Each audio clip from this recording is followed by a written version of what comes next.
If you're struggling to lose fat, then you are probably making at least one of these 5 mistakes. And these are some of the mistakes that I made that kept me stuck for quite a long time from being able to lose the fat and get lean. So in this video, I'm gonna run you through those 5 mistakes that you wanna be avoiding if you wanna lose fat, and the things you should be focusing on instead. So let's dive straight in with the first one, and that is that you are not eating enough. Now that may sound odd because the advice that you usually get is to eat less if you want to try and lose weight. And for a lot of people, that may be true. But if you are eating too little and you're restricting the amount of food you eat too much, there's a couple of reasons why that is not going to result in sustainable weight loss for you. Firstly, when you really restrict the amount of food you eat, that is going to slow down your metabolism. So you end up with this cycle of the less food you eat, the worse your metabolism gets. And then to make up for your metabolism getting worse, you then have to eat less, and then your metabolism gets even worse. And it's this endless cycle, which is going to make losing fat, especially in the long term, really, really difficult.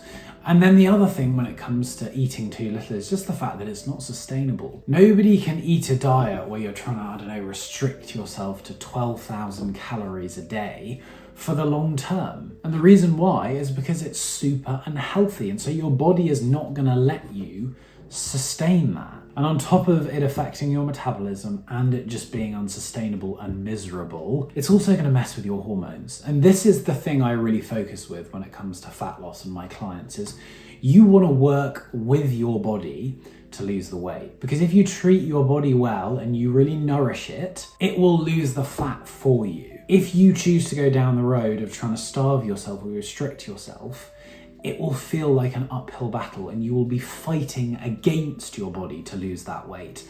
And that is a fight that you will never win in the long term. So drastically reducing the amount of food you eat is the first mistake, and it's definitely not going to get you to your fat loss goals. The second mistake is trying to lose weight through cardio and focusing too much on cardio and not doing any resistance training. Now, cardio, I think, is absolutely amazing for your health, and so it is something that everyone should be doing. But for fat loss, there's a couple of reasons why it's not that effective, and then I'll tell you what I think you should be focusing on instead. So firstly, it's just really hard work, and the amount of energy, the amount of calories you're burning from doing cardio is quite small relative to the amount of work you are putting in. You can kill yourself for an hour on a treadmill and you can then come home and eat back all the energy you burned in minutes.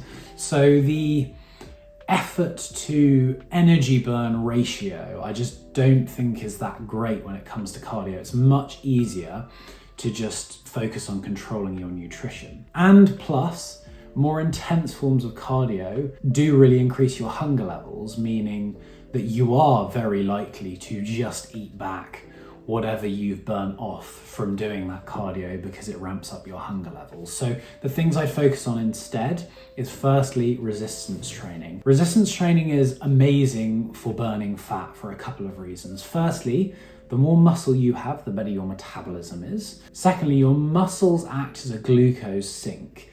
And in a minute, I'm going to go on to talk about insulin. So insulin is a hormone and it takes glucose, which is energy in carbohydrates and sugar, to different parts of the body as and when you need that energy. But if you don't need that energy at that moment in time after you've eaten some carbs and sugar, your body never throws away energy, it always stores it. And it can store it as body fat, or it can store it in your muscles. And so the more muscles you have, the more room there is for it to be stored there, rather than being stored as body fat. So those are 2 reasons why building more muscle is going to really help you with burning fat. On top of that, obviously, the act of resistance training itself is going to burn some energy, which is also going to help you with fat loss. And on top of all of that, and this is a big bonus, when you build muscle, and this goes for men and women, you just look great. If you are wanting to get in better shape and lose weight to improve your physical appearance, then I absolutely suggest resistance training. It will transform how you look. So we want to be focusing on that. And then the other thing that I would suggest focusing on is walking. Yes, walking is cardio, but the brilliant thing about walking is, firstly, it's just not as hard work and as miserable as killing yourself on a treadmill for an hour. Secondly, it's much easier to just slip into your day. You can go for the odd quick half an hour walk here and there in your day, and you can slip those in very easily. It's not like getting yourself into your running gear and going for a run, then needing a shower afterwards. It's just very easy to stay consistent with. And secondly,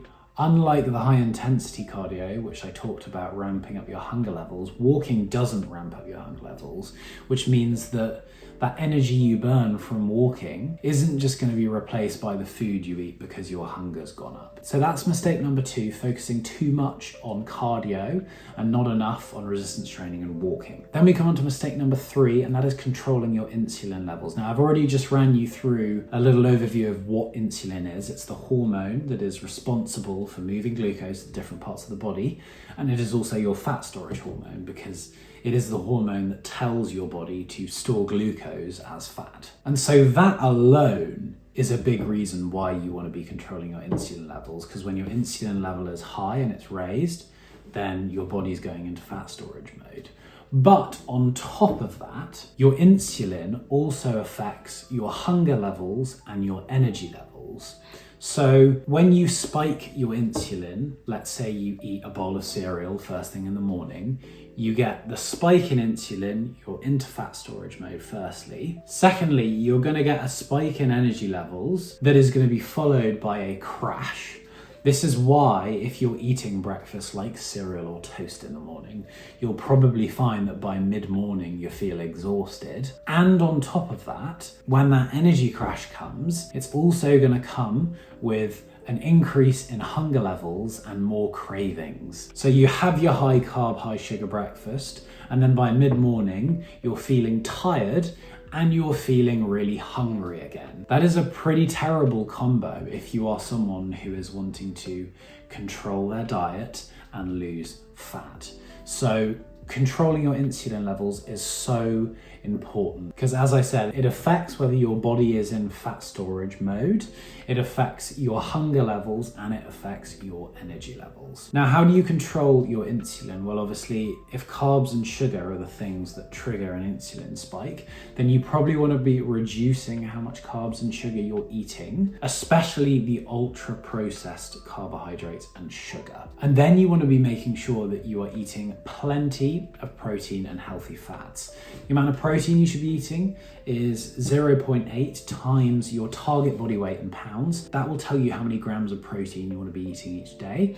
And then alongside that, you want to be getting in plenty of healthy fats and fiber. And then with the carbs, I'm not saying do not eat carbs, but I'm suggesting that actually you can probably get the majority of your carbs from fruit and vegetables. Stuff like bread and pasta I know is delicious, and obviously you can have it every now and again, but on a day-to-day basis it's just so unnecessary in your diet and is going to make losing weight more difficult for you. So controlling your insulin levels really, really important, and if you're not focusing on that, it is a big mistake. On to mistake number 4, and this is one I was definitely guilty of, not prioritizing sleep. Sleep has a big effect on your hormones and your hunger levels. You can see a pattern here.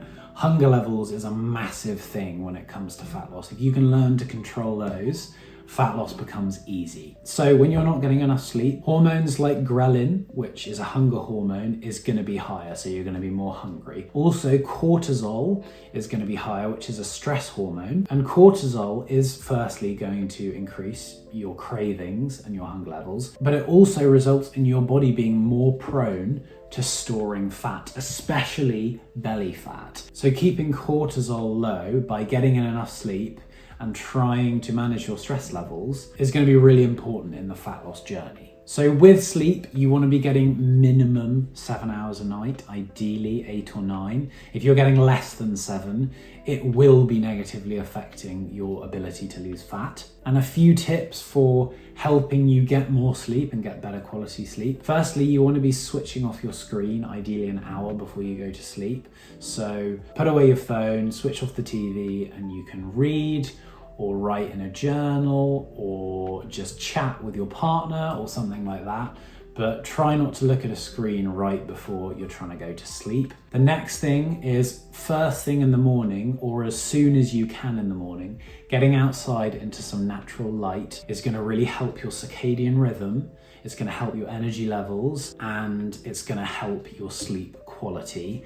And then finally, caffeine. If you are a coffee drinker or you drink caffeine, cut off any caffeine consumption at least 8 hours before you go to sleep. Because if you're drinking caffeine too close to bed, it will affect your sleep quality. So give those 3 things a try: switching off the screens an hour before bed, cutting off caffeine at least 8 hours before you go to sleep, and getting some natural light first thing in the morning, and I promise you, your sleep will improve. And then mistake number 5, you are chasing quick fixes rather than sustainable, lasting results. I know it can be tempting when you see a restrictive diet out there that tells you that you can lose 10 pounds in 2 weeks. But those are the type of diets that you never stick to. You then feel bad when you can't stick to it, and you end up just gaining the weight back that you lost from doing it, or even gaining more because you've crashed your metabolism. And it's the same with any kind of supplement.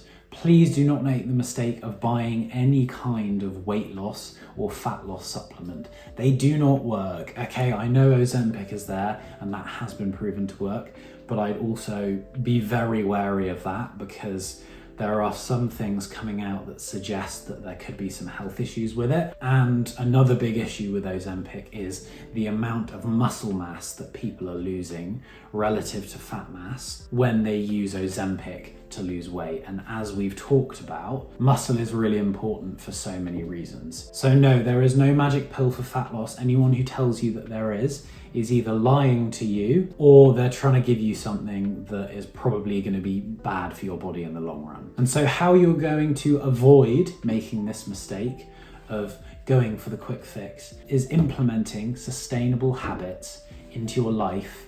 They're going to help you to reach your goal over time. Transforming your body is not something that happens overnight. This can take time, this can take 6 months, this can take a year. But in the grand scheme of things, if you have 4 or 5 decades ahead of you in life, spending 1 year getting in amazing shape to then be in that amazing shape for the next 4 decades is 100% worth it, obviously. And when you put it in that context, a year really doesn't sound very long, does it? And the habits that you need to implement, a lot of the things we've already gone through. Focusing on a diet that is high in protein, healthy fats and fiber, and that is low in refined ultra-processed carbs and sugar, and that the foods you are eating are whole, natural, nutrient-dense foods. I mean, the best kind of diet you can eat is one where you're buying single ingredient foods from the supermarket. If you do that, you can't really go wrong. The next thing is getting in more steps, getting in some walking. 8,000 steps I think is a really good target to go for. That's another habit you can get started. And it doesn't have to be 8,000 steps right away. If you currently are only getting in 3,000 steps a day, then aim for 5 and then work your way up from there. But it's about implementing habits into your life that are realistic, that you know you're going to be able to hit based on your lifestyle. Another one is resistance training. And again, that doesn't mean you have to jump into a gym 5 days a week. You could do at-home workouts 3 days a week and make some amazing progress in building some muscle, which is going to help you to lose fat. And then those other tips and habits I mentioned about improving your sleep. These are all little habits that you can implement into your life that is going to make fat loss really easy, and as I said at the beginning of the video, is going to turn your body into a fat burning machine where it's working with you rather than you fighting against it. So I really hope this video has been helpful. If it has, please do like it. And if you are someone who is wanting to lose fat or build muscle or transform their body, then do subscribe, because I'll be making lots more videos like this on fat loss, building muscle, and getting in better shape. Thank you so much for taking the time to watch, and I will see you in the next video.